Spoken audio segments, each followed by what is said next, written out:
চাওক অতিশয় এক হৃদয় বিদাৰক ঘটনা যে উৰুকাৰ যি আনন্দ উল্লাস সেই আনন্দ উল্লাসৰ মাজতে তিয়কৰ বামুণপুখুৰী যি হাঁহচৰা অঞ্চল সেই বামুণপুখুৰী অঞ্চলত পুৱতি নিশা এক হৃদয় বিদাৰক দুৰ্ঘটনা সংঘটিত হৈছে আৰু দুৰ্ঘটনাত ইতিমধ্যে দুজনকৈ লোকে প্ৰাণ হেৰুৱাইছে আৰু আন 4জন লোক ইতিমধ্যে যোৰহাট চিকিৎসা মহাবিদ্যালয় আৰু যোৰহাট মিছন হস্পিটেলত এই মুহূৰ্তত গুৰুতৰভাৱে আহত হৈ তেওঁলোক চিকিৎসাধীন অৱস্থাত আছে। মই আপোনাৰ ওচৰলৈ আহিম যে কেনেধৰণে ঘটনাটো সংঘটিত হৈছিল, কিমান সময়ত আপোনাৰ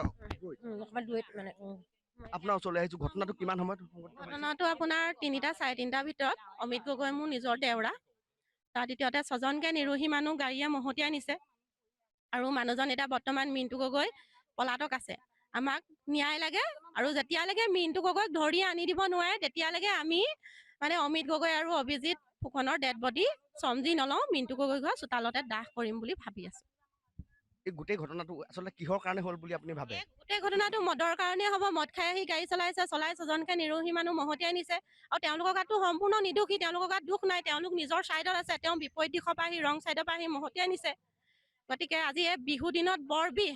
অমিত গগৈ মানুহগৰাকী মৃগী ৰোগী, তেওঁ বেমাৰী অসুখীয়া, তেওঁ মাত্ৰ ছোৱালী 2জনী আছে আৰু অভিজিত ফুকনৰ আইতাকৰ আৰ্থিক একেবাৰে অৱস্থা বেয়া, তেওঁ মানে একদম নৰিয়াত পৰি আছে। অলপ আজি 2 বছৰ আগত তেওঁ দেউতাক ঢুকাইছে। গতিকে এতিয়ালৈকে তেওঁলোকৰ ঘৰত জনাজাত হোৱাই নাই। আমাক মুঠতে ন্যায় লাগে, ঘূৰাইতো নাপাওঁৱে, আমিতো ঘূৰাই নাপাওঁৱে। আমাক ক্ষতিপূৰণ লাগিব, ন্যায় লাগিব আৰু মিণ্টু গগৈক আমাৰ সন্মুখত ধৰি আনি দিব লাগিব পুলিচেও উল্টা চিধা কৰিলে নহ'ব। 2জন মানুহৰ নিৰোহী মানুহৰ জীৱন ধ্বংস কৰি আৰু বাকী যি 4জন জীৱনৰ কাৰণে পংগু কৰি পেলালে। তেওঁলোক ঘৰখনৰ একমাত্ৰ উপাৰ্জনৰ পথ জীৱনৰ কাৰণে পংগু কৰিছে। সেই গতিকে আমাক ন্যায় লাগে, মিণ্টু গগৈক লাগে। যেতিয়ালৈকে মিণ্টু গগৈক আমাৰ ৰাইজৰ আগত গতাই নিদিয়ে তেতিয়ালৈকে আমি ডেড বডি চমজি নলওঁ। ইতিমধ্যে যেতিয়া দুৰ্ঘটনা সংঘটিত হ'ল তাৰপিছত হস্পিটেললৈ কোনে লৈ গৈছিল? অভিজিত ফুকনক তেওঁৱে হস্পিটেললৈ নিছিলে, কিন্তু দুৰ্ভাগ্যবশতঃ অক্সিজেনৰ অভাৱত তেওঁলোকৰ অকণমান হাৰাশাস্তি হয়, কাৰণ আমাৰ ডক্টৰ গাড়ীও নাপালে। কাৰণ ঠাণ্ডাখনত ইমান ঠাণ্ডাত কোনেও গাড়ী চলাবলৈ মন নকৰে। এই চিকিৎসাৰ অভাৱতো কিছুমান ঘটনা ঘটিলে। তাৰ দ্বিতীয়তে তেওঁ অভিজিত ফুকনক হস্পিটেললৈ নিয়ে মানে তেওঁ দায়িত্ব সামৰি এতিয়া পলাই দিলে নহ'ব নহয়। তেওঁ আমাক মুঠতে মিণ্টু গগৈক লাগে আৰু যেতিয়ালৈকে মিণ্টু গগৈক ৰাইজে আৰক্ষী আমাক গতাই নিদিয়ে তেতিয়ালৈকে আমি ডেড বডি চমজি নলওঁ। মিণ্টু গগৈ ঘৰ চোতালৰ মুখত আমি ডেড বডি দাহ কৰিম বুলি ভাবি আছো। আপোনাৰ ওচৰলৈ আহিছো, গোটেই ঘটনাটো জানো মোৰ আঁতৰ মানে মোৰ বামুণপুখুৰী। মই মানে কি হ'ল, মোৰ মানে ঘৰ ইয়াতে বাৰু, পুৰণা ঘৰ ইয়াতে।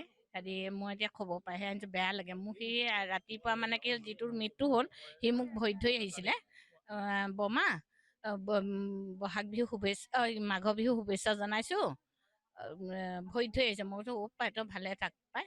সেইটোৱে মোৰ বামুণপুখুৰীত ঘৰ। তাৰপিছত এনেধৰণৰ নভবা ঘটনা এটা ঘটি গৈছে। মোৰ মানে মই হেনো ভাল আছিলো, উঠি অহা ল'ৰা এটা মৰি গ'ল। হয়, অতিশয় এক দুৰ্ভাগ্যজনক ঘটনা। বিহুৰ দিনত কোনেও নভবা এটা ঘটনা এই মুহূৰ্তত যিহেতু সংঘটিত হৈছে। এই মুহূৰ্তত গাঁওবাসী ওলাই আহিছে, গাঁওবাসী ওলাই আহি ঘটনাৰ যি উচিত ন্যায় বিচাৰিছে। এই মুহূৰ্তত মই বাইদেউ আপোনাৰ ওচৰলৈ আহিম। আমি উচিত বিচাৰটো ভালকেনে টাইট কেনে কৰিবলৈ কৈছো তেখেতক। সেইটোৱে কথাটো। তেখেতকো কি ক'ব বাইদেউ? যিহেতু পুৱতি নিশা সংঘটিত হৈছে, কোনেও নভবা এটা ঘটনা। কিন্তু জীৱনত এনেকুৱা এটা দেখা নাই, এনেকুৱা এটা। কিন্তু এইটো বৰ ডাঙৰ ঘটনা, আমাক মানে বেজাৰ দিছে দেই, ক'ব নোৱাৰিছো আৰু। এতিয়া কি হ'ল মানে তাক মানে উচিত বিচাৰটো কৰি পিনি একদম ভালকেনে দিব লাগে। অন্যায় যাতে নকৰে আৰু এইখন খেলত। ইমান ল'ৰাকেইটা বিহু দিনাই গৈছে, আমাৰ নিজৰ পুত্ৰৰ লগত পুত্ৰ। আমাৰ মুঠতে এতিয়া ঘৰত কাম বনো হোৱা নাই, এনেকুৱা ঘটনা এটা হৈ গৈছে। কাহানিও এনেকুৱা এটা হোৱা নাই এনেকুৱা ঘটনা। কিন্তু একদম বেলেগ মহতিয়াই দিলে দেই। নিজৰ ভাই ককাইকতে গোটেই গাঁওখন বামুণপুখুৰীলৈকে আমাৰ তেনেকেই থাকে ল'ৰা ছোৱালীবোৰ। এতিয়া মানে তেনেকুৱা হৈ গৈছে, কৰি দিছে সি মানে। অলপমান বোলে নিজৰ গাঁৱৰ জেগাডোখৰত অকণমান ভালকে আহা, তুমি কলৈ যোৱা? ঘৰ সেই মুখতে, ইমান জোৰচে চলাই আহিলে হয় নি? ঘৰ ওচৰতে পালেহিয়ে ঘৰ। অন্য জেগা নহয় নহয় বোলে, ইমান দূৰলৈ যাব লাগে, একদম স্পীডত নিব লাগে। সেইটো কথা নহয় নহয়। তুমি ক'বালৈ যোৱা নাই ন, ঘৰ দাঁতিতে। সকলোকে নভবা এটা ঘটনা এই মুহূৰ্তত যিহেতু সংঘটিত হৈছে যে দুজনকৈ একেখন গাঁৱৰে যুৱক ইতিমধ্যে নিহত হৈছে আৰু 4জনকৈ যুৱক এই মুহূৰ্তত চিকিৎসাধীন অৱস্থাত আছে। গাঁওবাসীয়ে একটা নভবা কল্পনাৰ অতীত এটা ঘটনা সংঘটিত হৈছে।